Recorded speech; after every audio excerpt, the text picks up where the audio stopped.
Not necessarily. The reasoning aspect of mankind could have gone out to actual investigation instead of revelation.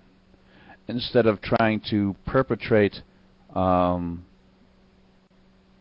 type of deceitful nature, they could have actually tried to find out what was going on.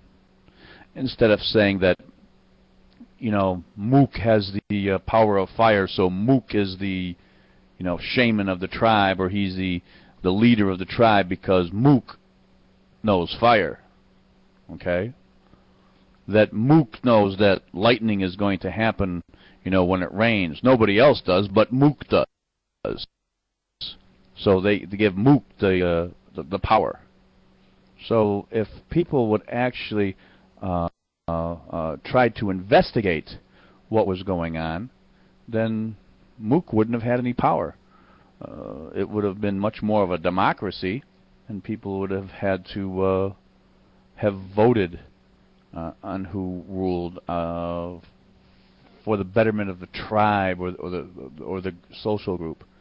However, at that time of Mook, you know, you needed somebody to have an iron fist to be able to control the other alpha mentalities, because we're running on instinct much more than intellect.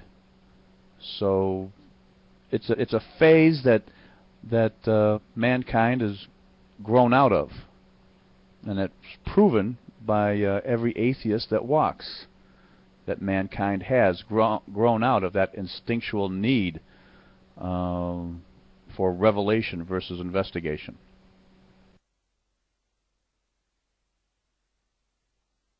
Matter of time until the entire human race becomes a logical, rational race.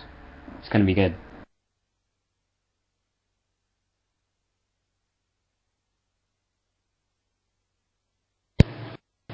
Well, the problem with that statement is that you say, and I hear a lot of people say this, that we'll become a logical. Actually talking about is a race devoted.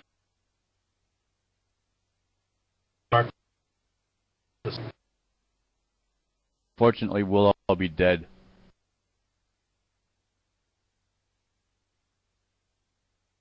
And I'm not saying that's what you in particular are saying, but a lot of atheists say, well, it'll be great when we get all logical and rational, and what they really mean is empirical, and straight empiricism is no more healthy for us than straight.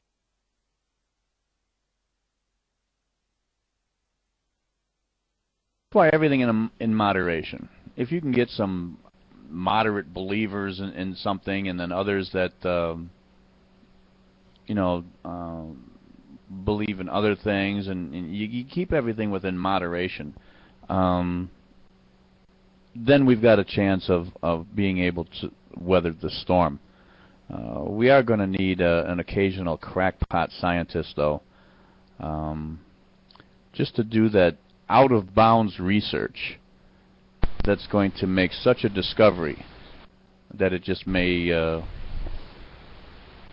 save humanity, you know, in the I don't know, in the throngs, you might say, of its demise, whatever calamity there is to come. We've only been here for 200,000 years. The Earth has many things happen to it, and geological times, 200,000 years is but a blink. The eye is about to open from that blink and see something devastating come at it. Atheists at large, did you see, I'm curious if you watched 2020 on Friday, this guy, this House of Yahweh character, Bill Hawkins, or Yisrael Hawkins, I believe he and his fundamentalist Christian compound are preparing for a nuclear war to take place on June 12th. Did you hear about that? June 12th, as in next week? Yep. Well, as in this Thursday. Cool.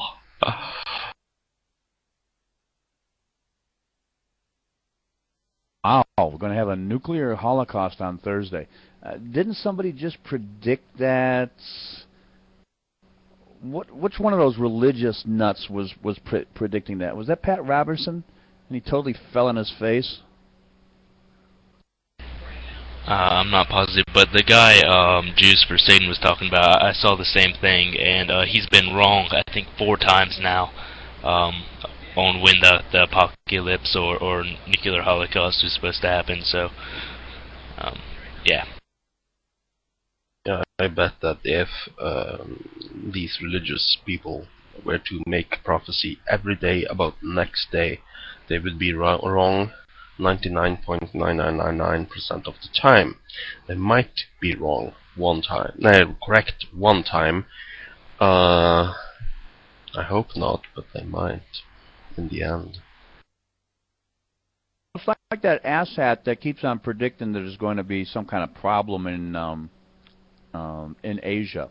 He specifically mentions Asia, and there's going to be some type of catastrophe in Asia. And he's been saying this since the late 90s. There's somebody. This is something Marcus was talking about. So I just Googled his name, or just searched his name and shit.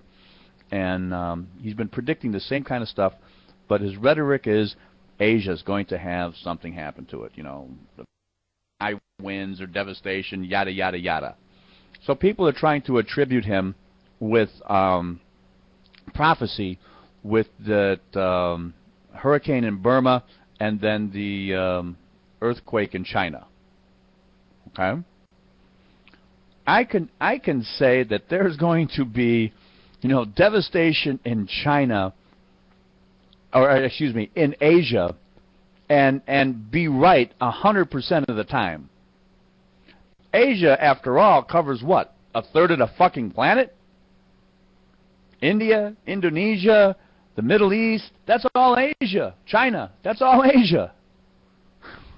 So, I don't know what the fuck this guy's followers are actually thinking. Here's the video, a short clip from 2020. I'm just putting it, I'm going to just paste it twice in the text. He's pretty crazy. It's scary stuff. He's had charges of bigamy. He's had charges, he's made several false prophecies before. But it's just ridiculous shit, and this guy's just the epitome of cult ignorance. But I mean, it's just growing and growing. Look at that right there. You can't see it, but I just won an apple pie from Burger King. Hey, look, listen, leave the cult leader alone. What's the big deal, man? He's just having his wives, enjoying his thing. It's not like he actually has nuclear weapons and he's blowing people up. He's just saying it's going to happen.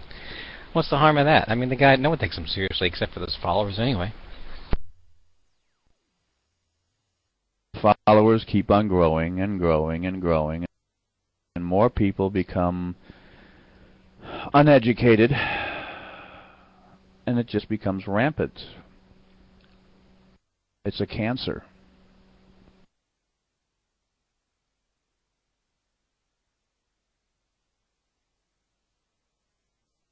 Hey, Anu, what specific religion are you? I'm a Christian, theist. And do you believe that you cherry pick?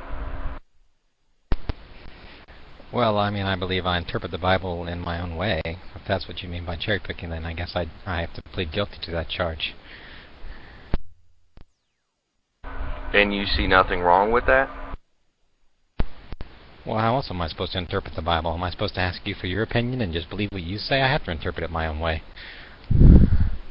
And how is it you come... What interpretation did you get out of the Acts verses that explain about selling everything you own and not having any possessions? Come on, man, this is not interesting to anybody. Is this interesting to anybody? I can tell you what Okay, Wise Monkey's giving me this. Yeah, I'm interested. Yes, interesting. What verses are you specifically referring to? Just give me a reference and I'll look it up, and so we're on the same page. Is it Acts 2:44-45, and later in Acts 4:32.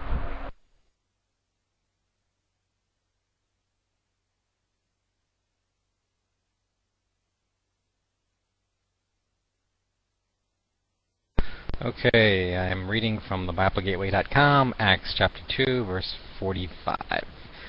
All the believers were together and had everything in common, selling their possessions and goods they gave to everyone as he had need. Every day they continued to meet together in the temple courts. They broke bread in their homes and ate together with glad and sincere hearts. Is that the passage? Yeah, it's one of them. There's, I believe, 4 different passages in different I think that's books. great. I think that's awesome. They kind of had a form of socialism or communism there. That's probably the only time communism ever worked.